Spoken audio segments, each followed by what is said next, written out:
Elisa Fitri, Lisa Aprila, Murni Purnamasari, Teguh Priyono, Jasti Partesa, dan Novi Kamnuri. Di sini kami telah berdiskusi dan akan membahas tentang tema konsep infrastruktur klien server dalam database terdiri. Arsitektur klien server diantaranya menerapkan model komputasi jaringan seperti sistem terdistribusi dengan klien dan server yang terhubung lewat jaringan, serta proses komputasi terbagi antara klien dan server, meliputi klien workstation, PC, konsumen layanan server, server PC, mini, mainframe yang menyediakan layanan untuk DBNS, servernya adalah server database. Evolusi arsitektur client server terdiri dari arsitektur file server, biasanya logika aplikasi dan penyimpanan data di klien, arsitektur database di server, seperti logika penyimpanan data di server, serta arsitektur 3-tier, logika aplikasi dan penyimpanan data pada server-server yang berbeda. Semua pemrosesan dilakukan di klien PC yang mengambil data dari server, sering disebut dengan fat client. Selanjutnya akan disampaikan oleh rekan saya yang bernama Teguh Priyono. Oke, saya lanjutkan pengertian dari Mbak Eli tadi. Kelebihan Shortthread Broadcast. Shortthread Broadcast dibagi menjadi 4. 1. Berupa perintah SQL. 2. Dapat diubah untuk membangkukan prosedur atau penambahan dan pengubahan data. 3. Mengurangi lalu lintas data jaringan. 4. Merampingkan dan menyederhanakan klien. Selanjutnya, arsitektur dibagi menjadi 3 logika. Yang pertama, logika presentasi. Yang kedua, logika pengolahan. Ketiga, logika penyimpanan data. Logika presentasi dibagi menjadi 2, 1 input, kedua output, dan logika pengolahan dibagi menjadi 3. Yang pertama, pemrosesan input atau output. Yang kedua, aturan prosedur bisnis dan manajemen data. Yang ketiga, logika penyimpanan data dibagi menjadi 1, yaitu penyimpanan dan pengambilan data. Langkah-langkahnya mungkin bisa dilihat di bagian layar. Ada 3 langkah: bersama GUI, kedua prosedur fungsi program, ketiga aktivitas DBSM atau database server.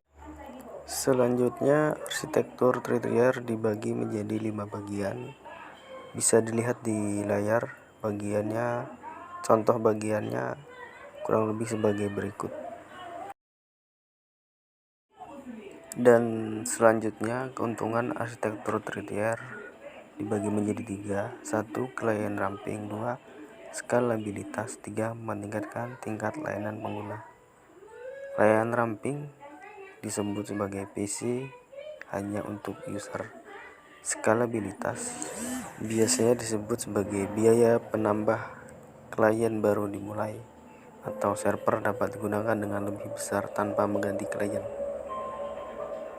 Ketiga, meningkatkan tingkat layanan pengguna. Biasa disebut sebagai penanganan gangguan pada satu komponen lebih mudah ditangani.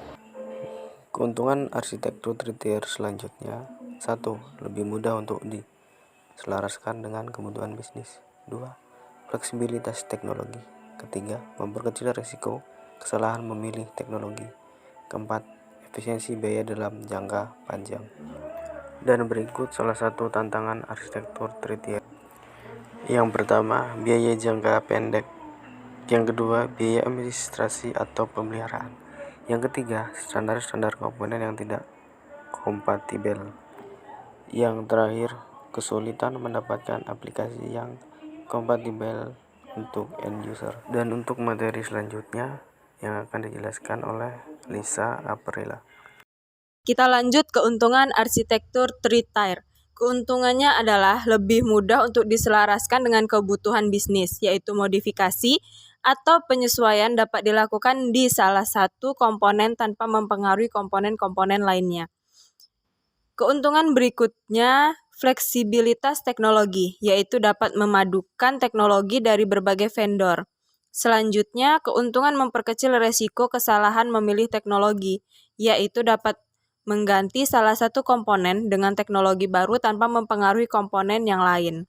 Dan yang terakhir adalah keuntungan efisiensi biaya dalam jangka panjang. Selanjutnya adalah tantangan arsitektur three-tier. Permasalahannya terdiri dari 1. Biaya jangka pendek atau awal. 2. Biaya administrasi pemeliharaan, yaitu membutuhkan tambahan tools dan training, dan membutuhkan pengalaman teknis. Yang ketiga, standar-standar komponen yang tidak kompatibel. Permasalahannya jika tidak menerapkan open standar. Dan yang keempat, kesulitan mendapatkan aplikasi yang kompatibel untuk end user. Dalam hal ini, umumnya aplikasi desktop dirancang sebagai sistem standalone atau fat silent. Sistem database terdistribusi itu sendiri adalah suatu database logis yang secara fisik tersebar pada beberapa komputer di beberapa lokasi yang hubungkan melalui jaringan komunikasi data. Motivasi database terdistribusi itu sendiri terdiri dari 1. Otonomi dan desentralisasi unit-unit usaha. 2. Berbagai data antar aplikasi-aplikasi lokal. 3. Menurunkan biaya komunikasi data jika dibandingkan database terpusat. 4. Meningkatkan keandalan sistem terhadap gangguan.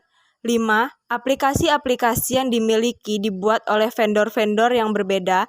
6. Memungkinkan duplikasi atau replikasi data di beberapa tempat.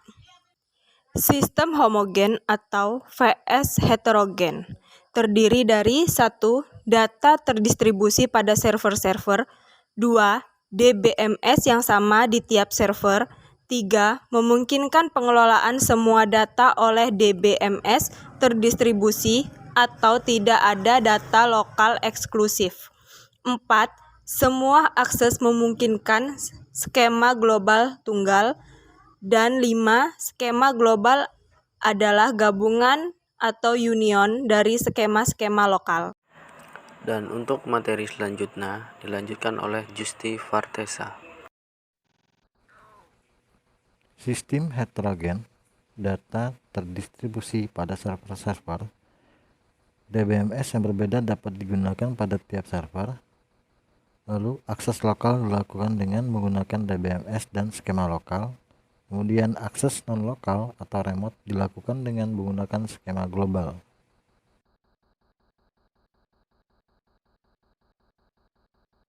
Berikut adalah skema sistem heterogen, di mana lokal user dengan DBMS berbeda dari DBMS 1, 2, dan 3 hingga seterusnya terdistribusi oleh DBMS melalui global user melalui global skema.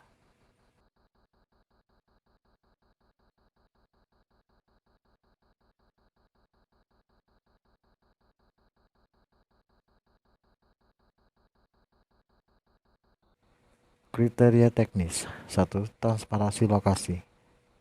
A. Pengguna tidak harus tahu lokasi fisik data. Yang kedua, permintaan data secara otomatis disalurkan ke server yang sesuai.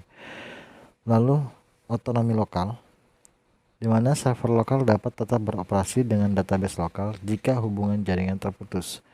Dan setiap server mengontrol datanya sendiri, termasuk masalah keamanan, pencatatan, backup, dan recovery. Keuntungan database terdistribusi. 1. Meningkatkan keandalan dan ketersediaan dari gangguan. 2. Desentralisasi pengelolaan data. 3.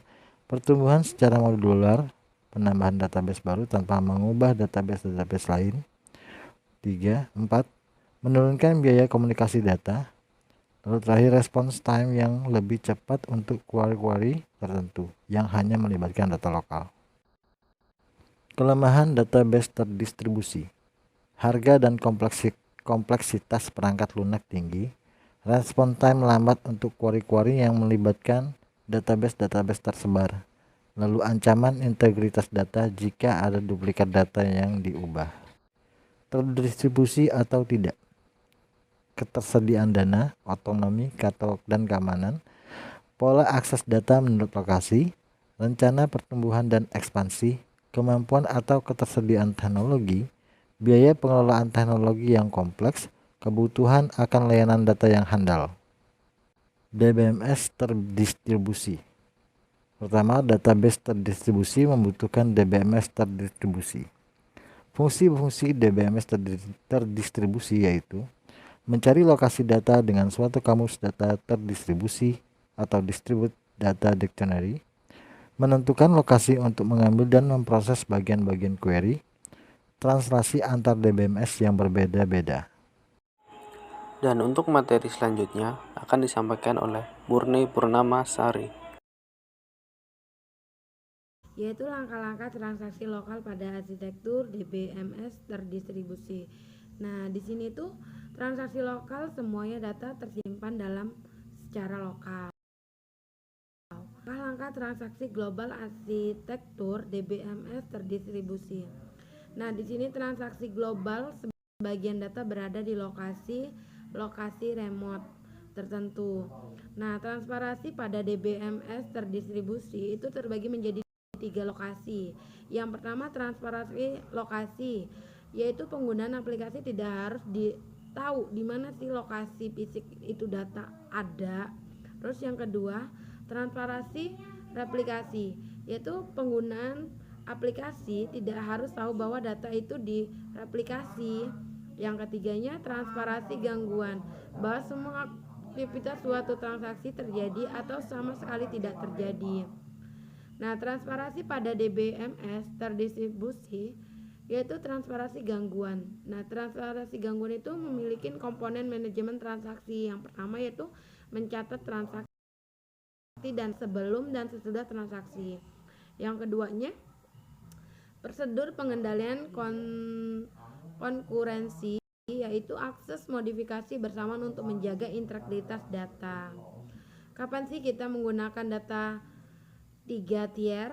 Saat ini 3 tier menjadi sangat populer dibanding 2 tier arsitektur. Tapi 2 tier tidak akan ditinggalkan. Masih terdapat banyak aplikasi yang ideal menggunakan 2 tier. Lalu bagaimana kita menggunakan model apa yang cocok untuk aplikasi kita dan sesuai dengan karakteristik? Berikut ini adalah beberapa kriteria yang bisa digunakan untuk menentukan kapan sih sebuah aplikasi menggunakan model arsitektur 3 tier client atau server. Itu banyak layanan atau kelas aplikasi, lebih dari 50 program aplikasi dibuat untuk ditulis dalam beberapa bahasa programmer yang berbeda untuk masing-masing organisasi. 2 atau lebih dari server yang heterogen seperti 2 DBMS berbeda dengan DBMS dan file sistem suatu aplikasi yang digunakan.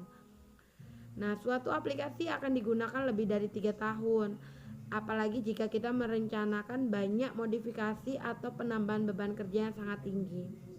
Nah, sekarang itu lebih dari 50.000 transaksi 500 per hari, bahkan lebih dari 300 user. Demikian presentasi dari kelompok kami. Kami akhiri. Wabillahi taufiq wal hidayah. Wassalamualaikum warahmatullahi wabarakatuh.